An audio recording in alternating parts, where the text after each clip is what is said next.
Assalamualaikum warahmatullahi wabarakatuh. Oke, pada kesempatan kali ini kita akan masuk ke materi gerak bab pertama di semester 2 di kelas 8 ini.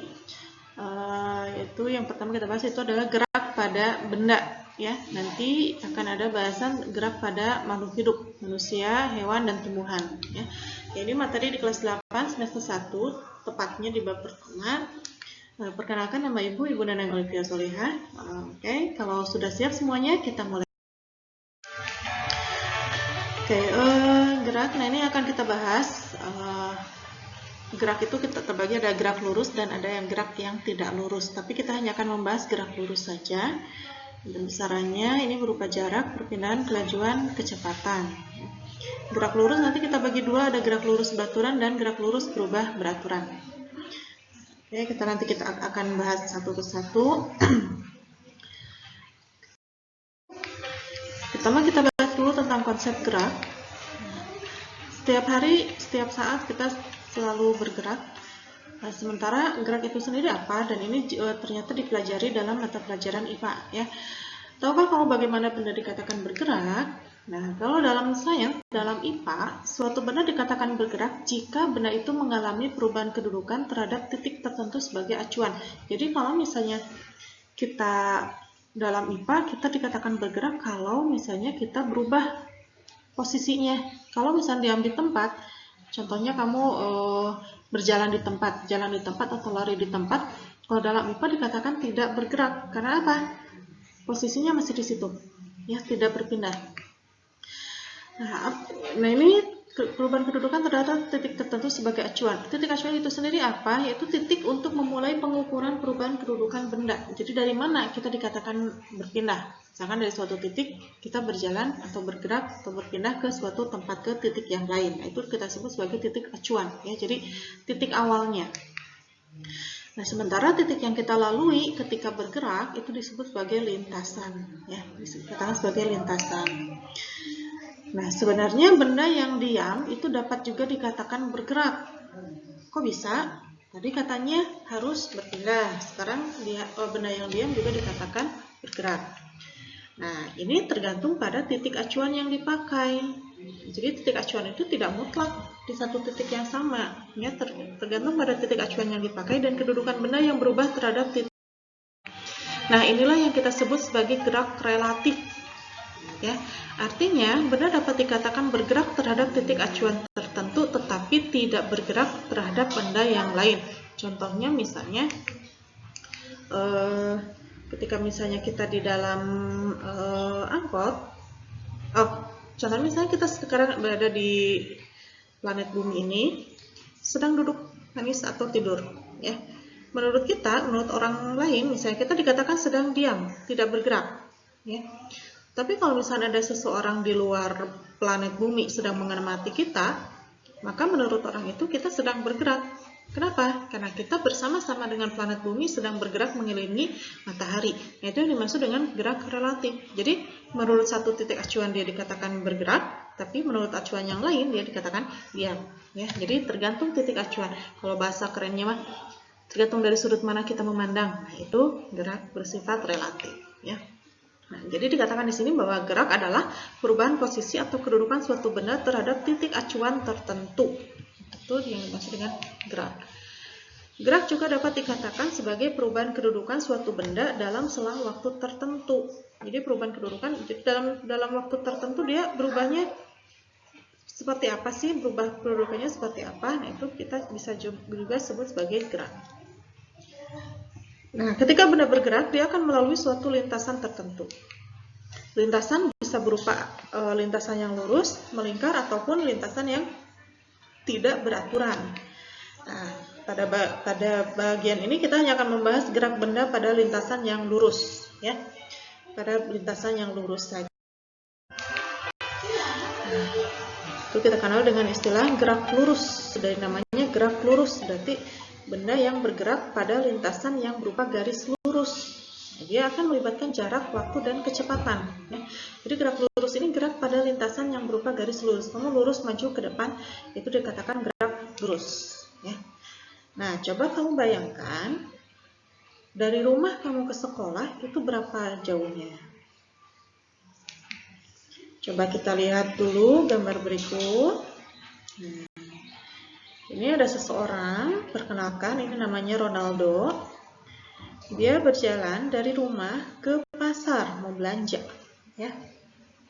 Pergi ke pasar, lalu kembali lagi ke rumah, ya, bisa dibayangkan. Nah, kalau misalnya Ronaldo pergi dari rumah ke pasar, kemudian kembali lagi ke rumah, berapa jarak dan perpindahannya? Apa itu jarak? Apa perpindahan?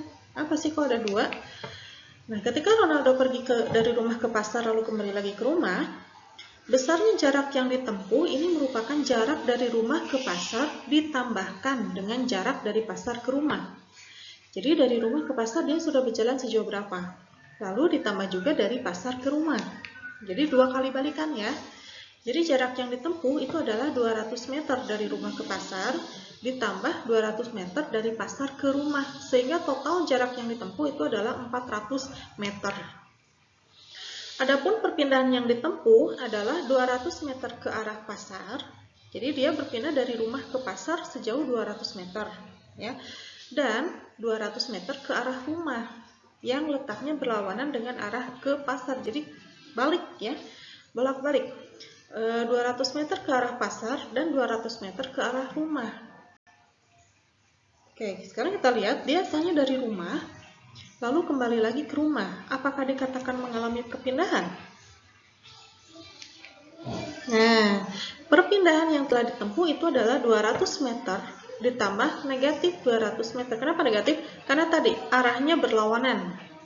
Ya, tadi arah dari rumah ke pasar lalu berlawanan dari pasar ke rumah. Nah, makanya dikatakan tadi Ronaldo pergi dari rumah ke pasar kemudian kembali lagi ke rumah. Kembali lagi ke rumah, kembali ke titik asalnya. Berarti berpindah tempat tidak? Tidak berpindah tempat, maka dikatakan di sini perpindahannya adalah 0 meter atau dikatakan Ronaldo tidak mengalami perpindahan, tidak berpindah tempat, tetap di titik semula, ya. Nah, ini berarti meskipun Ronaldo bergerak tetapi perpindahan yang dilakukan adalah 0 karena kedudukan awal dan akhirnya sama. Ya.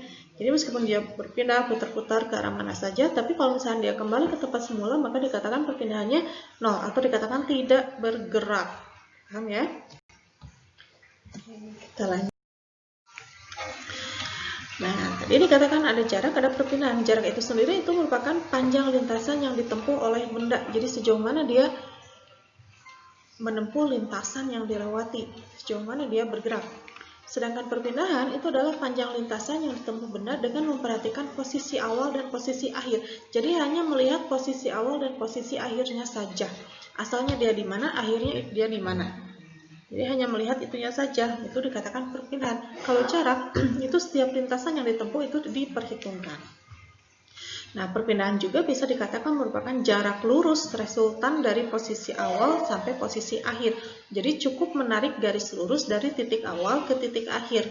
Itu kita bisa sebut sebagai perpindahan. Ya. Perpindahan bergantung pada posisi awal dan posisi akhir benda dan tidak bergantung pada lintasan yang ditempuh. Paham ya? Contoh berikut. Ini kalau misalkan kita arah ke atas itu arah utara, berarti ke kanan ini arah barat, ke bawah selatan, ke kiri itu arah timur. Ini arah mata angin biasa ya. Oke, misalnya seseorang berjalan dari titik A ke titik B. Ke barat berarti ya, ke titik B sejauh 4 meter. Berarti jarak yang ditempuh Andi, misalkan Andi berjalan dari titik A ke titik B itu adalah sejauh 4 meter. Perpindahan yang dialami oleh Andi itu adalah dari titik A lalu berpindah ke titik B. Sama, sejauh 4 meter. Nah, sekarang kalau misalnya Andi dari titik A ke titik B, ya, lalu dia lanjutkan perjalanan ke selatan ke titik C sejauh 3 meter. Dari titik C, dia kembali ke arah timur ke titik D sejauh 4 meter. Bayang jalannya seperti apa? Jadi dari titik A ke titik B 4 meter, dari titik B lanjut ke titik C 3 meter, dari titik C ke titik D 4 meter. Ya. Maka jarak yang ditempuh oleh Andi adalah sejauh berapa? Dari A ke B, dari B ke C, dari C ke D. Oke. Dari A ke B 4 meter, ditambah B ke C 3 meter, ditambah C ke D 4 meter. Jadi total jarak yang sudah ditempuh oleh Andi adalah sejauh 11 meter. Sementara perpindahan yang dialami oleh Andi itu adalah hanya dari A ke D. Karena apa? Asalnya dia di titik A. Akhirnya dia di titik D. Berarti dia berpindah dari A ke D saja, yaitu hanya sejauh 3 meter saja. Jadi tidak melewati B atau C. Karena dia mengalami perpindahan dari A ke D saja. Hanya tadi dikatakan di awal, hanya melihat posisi awal dan posisi akhir saja. Posisi awalnya di A, posisi akhirnya di D. Berarti langsung tarik garis lurus dari A ke D sejauh 3 meter. Paham ya? Jadi di sini jarak yang sudah ditempuh oleh Andi, dia sudah berjalan sejauh 11 meter. Tapi ternyata setelah berjalan sejauh 11 meter, dia hanya mengalami perpindahan sejauh 3 meter saja. Ya. Ibaratnya kalau kamu muter jalan kan seperti itu ya, pindahnya sedikit tapi muternya jauh. Ya. Paham ya? Kita lanjut. Setelah jarak dan perpindahan, sekarang kita bahas kelajuan dan kecepatan. Ya. Nah, kalau dalam fisika, kelajuan dan kecepatan ini mengandung arti yang berbeda. Mungkin sehari-hari kita lebih sering mendengar kata kecepatan. Ya. Tapi dalam IPA selain kecepatan itu sebetulnya ada kelajuan juga. Nah, kelajuan termasuk besaran skalar karena tidak bergantung pada arah, jadi hanya nilainya saja. Nah, apa itu kelajuan? Ini perubahan jarak terhadap posisi awal dalam satu selang waktu tertentu. Jadi perubahan jarak terhadap waktu diturunkan dari besaran jarak kalau kelajuan. Kalau kecepatan, dia besaran vektor karena bergantung pada arah. Nah, jadi tadi arahnya diperhitungkan. Ya. Nah, kalau tadi kelajuan ini adalah perubahan jarak terhadap waktu, kalau kecepatan, karena dia bergantung pada arah, maka kecepatan adalah perubahan perpindahan selama selang waktu tertentu. Ya. Jadi kita sudah membedakan antara jarak dengan perpindahan, maka sekarang kelajuan dan kecepatan juga berbeda. Ya. Kelajuan dari jarak, kecepatan dari perpindahan. Tapi untuk tingkat ini bolehlah disamakan dulu ya, karena nanti persamaannya juga. Oke, kita lanjut. Kalau misalnya kecepatan, kelajuan ini nanti dinyatakan dengan huruf V, velocity ya. Perpindahan dan jarak ini dinyatakan dengan huruf S, dan waktu tempuh dinyatakan dengan huruf T. Maka hubungan ketiganya secara matematis dapat ditulis sebagai berikut. V sama dengan S dibagi T. Ya, tadi kan dikatakan perubahan jarak atau perpindahan terhadap waktu. Maka kecepatan ini jarak dibagi waktu, perpindahan dibagi waktu. Atau V sama dengan S per T. Dengan V-nya itu adalah kecepatan atau bisa juga kelajuan. S-nya perpindahan atau jarak, dan T-nya waktu tempuh. Ya, satuannya kita gunakan satuan sistem internasional. Untuk kecepatan kita satuannya meter per second, untuk perpindahan satuannya meter, dan waktu itu satuannya second atau detik. Nah, ini persamaan yang kita gunakan, V sama dengan S dibagi T. Ya, hanya pembagian biasa kalau nanti sudah masuk angka ya. Meskipun satuan kelajuan dalam SI adalah meter per second, nah biasanya sehari-hari sering kita jumpai satuannya dalam kilometer per jam, seperti yang tertera pada speedometer kendaraan. Ya, biasanya ada kilometer per jam, tidak dalam meter per second. Bisa tidak? Bisa, sama saja sebetulnya, hanya tinggal kita konversikan saja satuannya ya.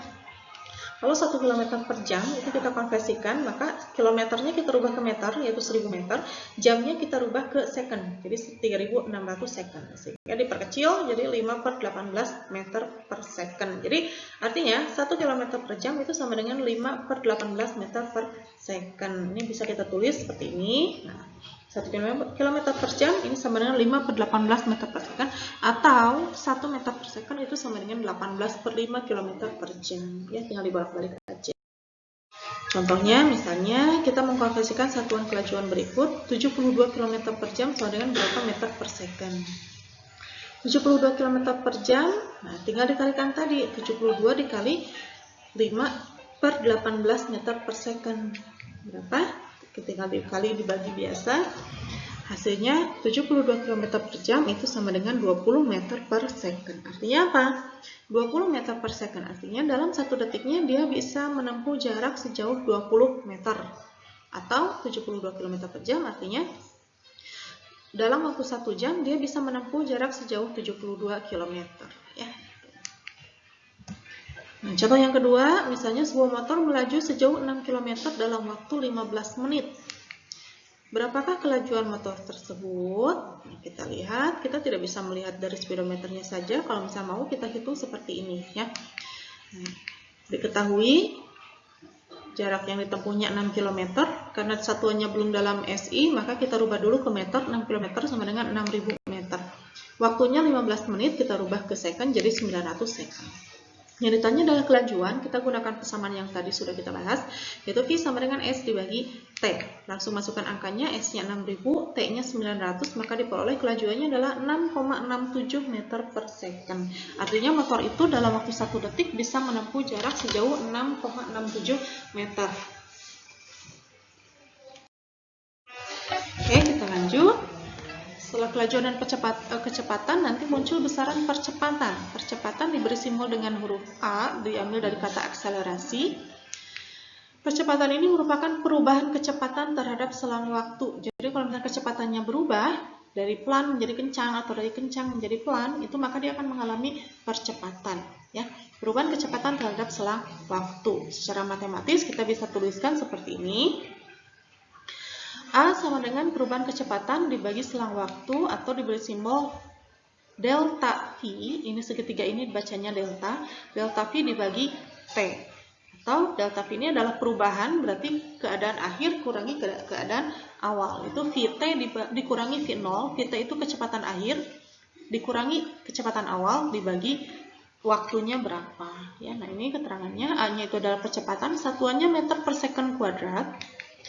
V0 itu kecepatan mula-mula, kecepatan awalnya dalam satuan meter per second. Vt kecepatan akhir, sama satuannya meter per second. Dan T itu adalah waktu tempuhnya, yaitu dalam satuan second. Nah, ini kita gunakan persamaan yang ini. Contohnya, misalnya sebuah benda bergerak dengan kecepatan awal 2 meter per second. Selanjutnya benda dipercepat secara beraturan sehingga kecepatannya menjadi 10 meter per second dalam selang waktu 4 second. Jadi dalam waktu 4 detik dia bergerak dari 2 meter per second menjadi 10 meter per second. Berapa percepatan yang dialami benda? Kita lihat dari data di soal, kita peroleh bahwa kecepatan awalnya itu adalah 2 meter per second. Lalu kecepatan akhirnya 10 meter per second dan waktunya itu adalah 4 second. Ya. Maka percepatan yang dialami benda kita gunakan persamaan yang tadi, kecepatan akhir kurangi kecepatan awal dibagi waktu. Maka masukkan angkanya 10 dikurangi 2 dibagi 4, hasilnya 8 dibagi 4 sama dengan 2 meter per second kuadrat. Artinya dengan kondisi begini maka benda itu mengalami percepatan sebesar 2 meter per second kuadrat. Ya. Oke, lanjut. Masih tentang gerak lurus. Nah, gerak lurus kita bagi ada 2 jenis, ada gerak lurus beraturan dan nanti ada gerak lurus berubah beraturan. Ya, gerak lurus beraturan. Geraknya lurus dan dia beraturan. Gerak lurus beraturan biasa kita singkat dengan GLB. GLB itu adalah gerak benda dengan lintasan garis lurus dan memiliki kecepatan yang tetap setiap saat. Jadi yang dimaksud beraturan di sini adalah kecepatan bendanya tetap, tidak mengalami perubahan. Nah, kecepatan tetap itu adalah ketika benda menempuh perpindahan yang sama, selang waktu yang dibutuhkan juga sama. Dia beraturan terus ya. Contohnya misalnya sebuah mobil yang bergerak dengan kecepatan tetap 5 meter per second. Artinya ini bahwa setiap detiknya mobil itu menempuh jarak 5 meter. Tidak berubah ya. Setiap detik terus dia menempuh jarak 5 meter. Coba kita perhatikan ya. Misalkan jarak yang ditempuhnya ini, waktu pertama, detik pertama dia menempuh jarak 5 meter. Detik kedua dia menempuh jarak 10 meter. Detik ketiga 15 dan selanjutnya, sehingga setiap selang waktunya 1 detik dia berpindah sejauh 5 meter. Maka dari persamaan yang sudah kita pelajari, kita bisa menentukan bahwa kecepatannya detik pertama 5 bagi 1 5, detik kedua 10 bagi 2 5, detik ketiga 5 dan seterusnya. Kita lihat kecepatannya tetap, tidak berubah. Nah, itulah yang dimaksud dengan gerak lurus beraturan. Nah, karena kecepatannya tetap atau dia tidak berubah, maka benda yang bergerak lurus beraturan tidak mengalami percepatan. Ingat tadi pembahasan percepatan dikatakan bahwa percepatan itu adalah perubahan kecepatan. Nah, karena kecepatannya di sini tidak berubah, maka dia tidak mengalami percepatan. Karena kalau percepatan itu kan kecepatannya harus berubah. Maka di sini pada GLB percepatan benda itu sama dengan 0, dikatakan tidak mengalami percepatan. Nah, kalau misalnya kita buat dalam bentuk grafik seperti ini, ya, grafik jarak terhadap waktu, dan ini grafik kelajuan terhadap waktu. Nah, grafik jarak dia bertambah secara signifikan, bentuk grafiknya linear seperti ini, 5, 10, 15, 20, 25, ya. Dia bertambah secara teratur. Nah, sementara grafik kelajuan, karena di sini dia tidak berubah, angkanya tetap, maka bentuk grafiknya seperti ini. Nah, bisa dibedakan ya, ini grafik jarak terhadap waktu, ini grafik kelajuan terhadap waktu. Oke. Nah, yang kedua, ini adalah graf lurus berubah beraturan. Tadi sudah kita bahas yang beraturan, bahwa beraturan itu dikatakan kecepatannya tetap. Nah, sekarang graf lurus berubah beraturan. Masih gerak lurus berarti gerak yang lintasannya lurus. Nah, yang berubah beraturan itu apa? Kecepatannya berubah secara beraturan setiap saat. Kecepatannya berubah tapi masih beraturan. Ya, kalau tadi di GLB kecepatannya tidak berubah. Kalau di GLBB kecepatannya berubah tapi secara beraturan. Nah, karena di sini kecepatannya mengalami perubahan, maka muncullah besaran percepatan. Karena tadi percepatan adalah perubahan kecepatan. Karena di sini kecepatannya berubah, maka otomatis akan mengalami percepatan. Nah, percepatan yang dialami oleh benda itu adalah tetap. Kenapa? Karena kecepatannya berubah secara beraturan. Coba kita lihat tabelnya. Ini kecepatannya berubah secara beraturan, 5, 10, 15, 20. Ini beraturan. Kalau yang tidak beraturan seperti apa? Misalnya dari 5 ke 7, dari 7 ke 12, 12 ke 19, misalnya itu tidak beraturan. Kalau ini kan beraturan. Detik pertama, kedua, ketiga, dan keempat, maka diperoleh percepatannya, perubahan kecepatan dibagi waktu. Nah, hasilnya adalah jadi dari data ini kita peroleh bahwa percepatan yang dialami benda pada graf lurus berubah beraturan itu adalah tetap, ya. Pada GLBB, gerak benda juga dapat mengalami percepatan atau perlambatan. Kalau percepatan berarti geraknya semakin cepat. Perlambatan berarti geraknya semakin lambat. Yang mengalami percepatan itu kita sebut sebagai GLBB dipercepat. Sedangkan gerak yang mengalami perlambatan itu disebut GLBB yang diperlambat. Ya, jadi ada dua, GLBB dipercepat, ada GLBB diperlambat. Kita lihat dalam bentuk grafik, sama gambarnya ya. Ini grafik kecepatan terhadap waktu untuk GLBB yang dipercepat. Jadi grafiknya naik, kecepatannya naik terus. Kecepatannya naik terus. Jadi kecepatannya bertambah, percepatannya bertambah, maka ini GLBB dipercepat. Sementara ini grafiknya turun, kenapa? Karena kecepatannya makin lama makin berkurang. Sehingga dia makin lama makin lambat, maka ini adalah gerak lurus berubah beraturan yang diperlambat. Ya. Oke, selesai untuk pembahasan gerak lurus. Oke, nextnya kita akan membahas tentang hukum Newton tentang gerak. Stay tune ya. Terima kasih atas perhatiannya. Assalamualaikum warahmatullahi wabarakatuh.